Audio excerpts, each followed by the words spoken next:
and this is our 6th video in our series Learn the Tenses. In the first 5 videos we've looked at some present and past tenses, which I hope you've enjoyed and learned a lot from. And now it's time to move on to the future tenses. And today we'll begin with will and going to. So when you're ready, we can begin. Right. Future simple and going to future. Let's look at formulation first. Now, future simple is really the simplest tense in English. Just add will to your pronoun and then the infinitive. So, I'll do it. You'll do it. He'll do it. She'll do it. It'll do it. You'll do it.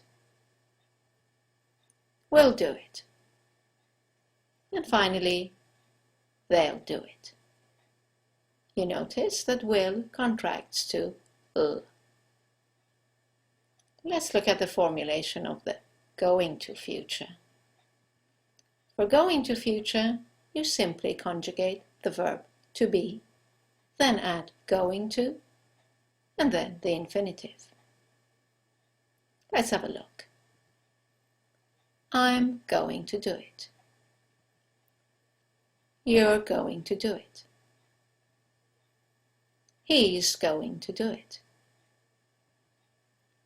She's going to do it.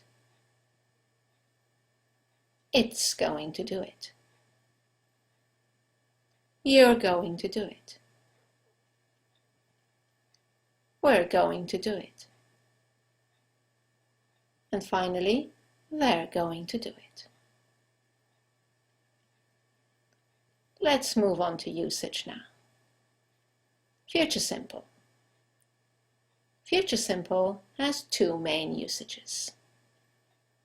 The first one is to express a possibility in the future. And in this case, we usually put in an expression of possibility in our sentence. Expressions such as I hope, I think, maybe, probably. Let's look at some examples. It'll probably rain tonight. I hope he'll pass his test. If we don't hurry, we'll miss our flight. The second usage of the future simple tense is when you make a decision at the time of speaking. This usually happens in a dialogue. Someone says something or asks you to do something, and you react. And when you react, you use the future simple. Let's look at examples. Someone says, "It's terribly cold in this room," and you decide at that moment to put the heater on for them. You use the future simple. I'll put the heater on for you. Someone calls and says, "May I speak to Mr. Rossi, please?"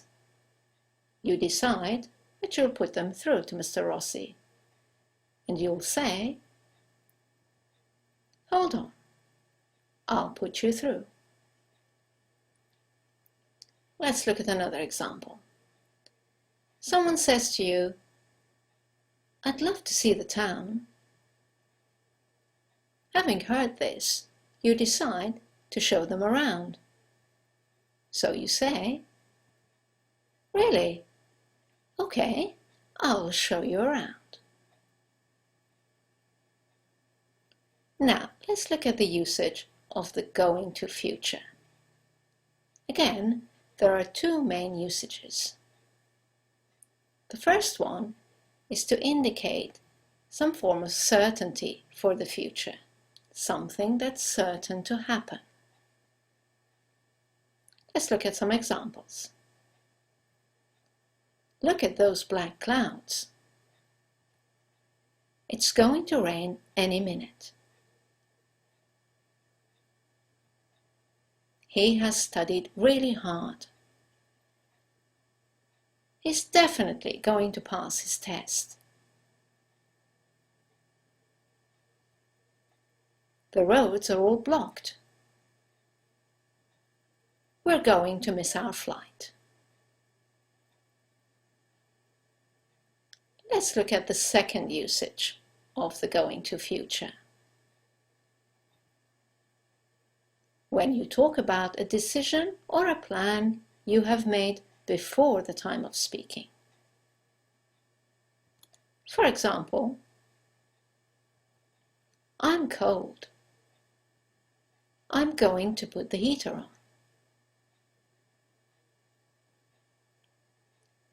Mr. Rossi isn't here.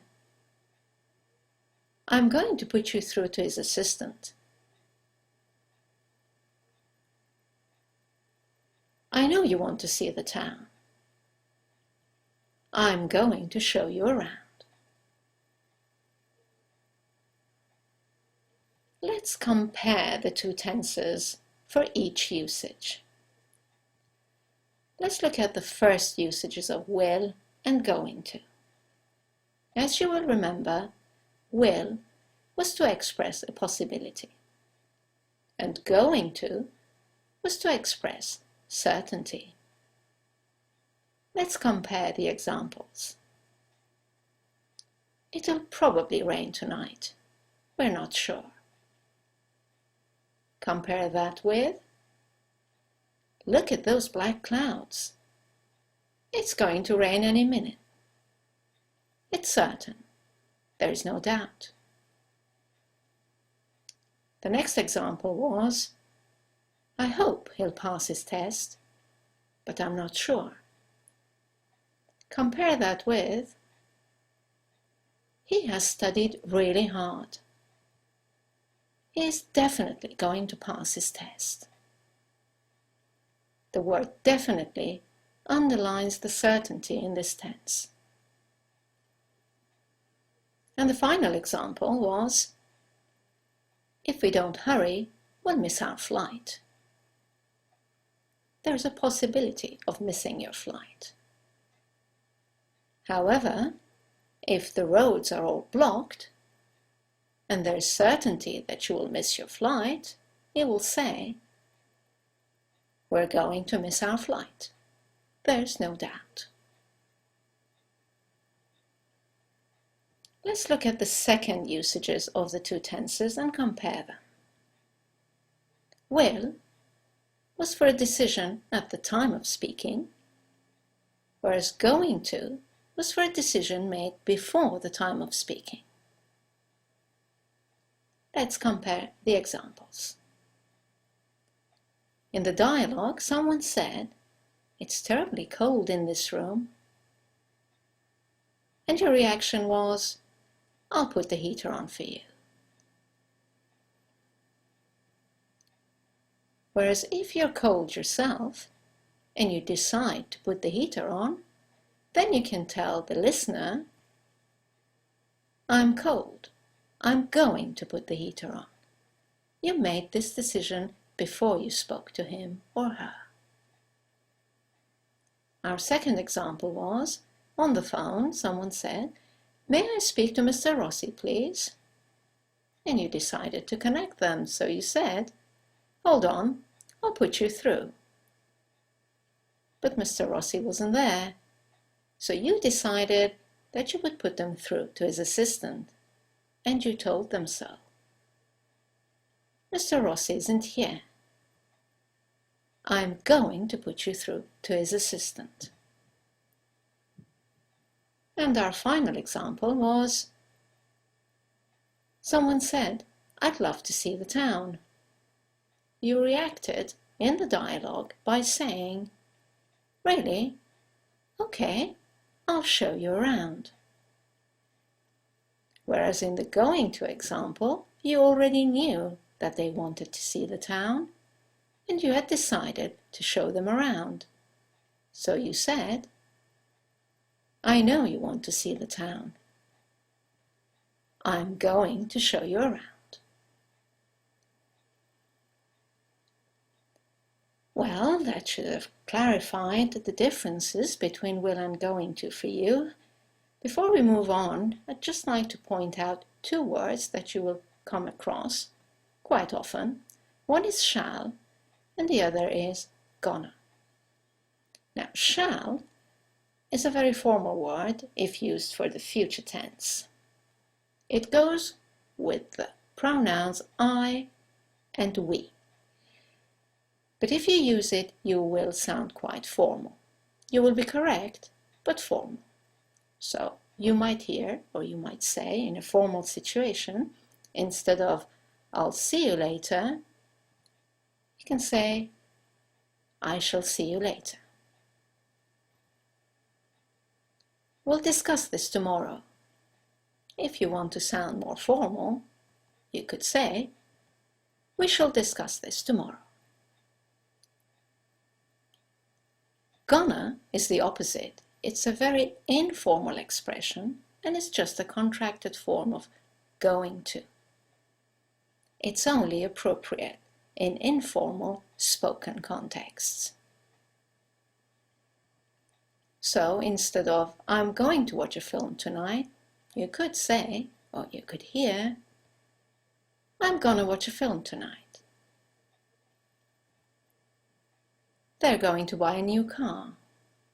In an informal situation, you might hear, they're gonna buy a new car.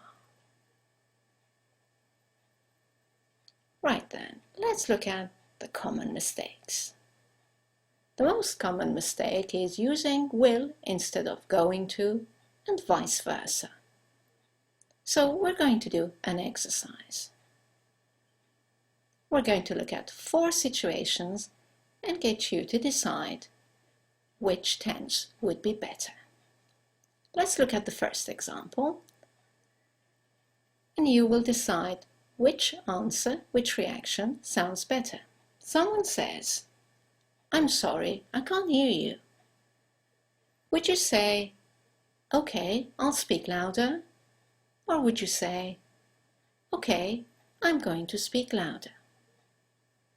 Take a moment to choose your answer, and then we'll look at the correct answer.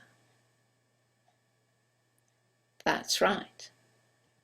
The correct answer is A. You're making this decision at the time of speaking. I'm sorry, I can't hear you. Okay, I'll speak louder. Let's look at our second example. Someone asks you, what have you planned for the weekend? Now, you don't have any plans. What should you say? Nothing, I'll probably stay home. Or, nothing, I'm probably going to stay home. Take a moment to choose the sentence that sounds better to you. Correct. The answer is A. Nothing. I'll probably stay home. Because you're reacting to the question and deciding at the time of speaking to stay home. You had no plans or decisions before you were asked. Let's move on to our third example. Someone asks you, are you sure about this? Yes, I know it'll work. Or, yes, I know it's going to work. Take a moment to choose your answer. Correct. B. Yes, I know it's going to work. Because you're sure about it. You know. And our last example. Someone asks you, what have you decided about your flat? And you have a decision. Will you say, we'll sell it? Or will you say, we're going to sell it?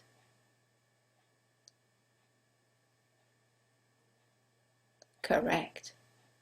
We're going to sell it, because you've already decided before you were asked that question. Right then, I hope you've enjoyed this video, and as you know, for more information, to reread the explanations and to do some exercises, you can go to our website anglerlink.com. Thank you for watching, and I do look forward to seeing you in our next video. Bye now.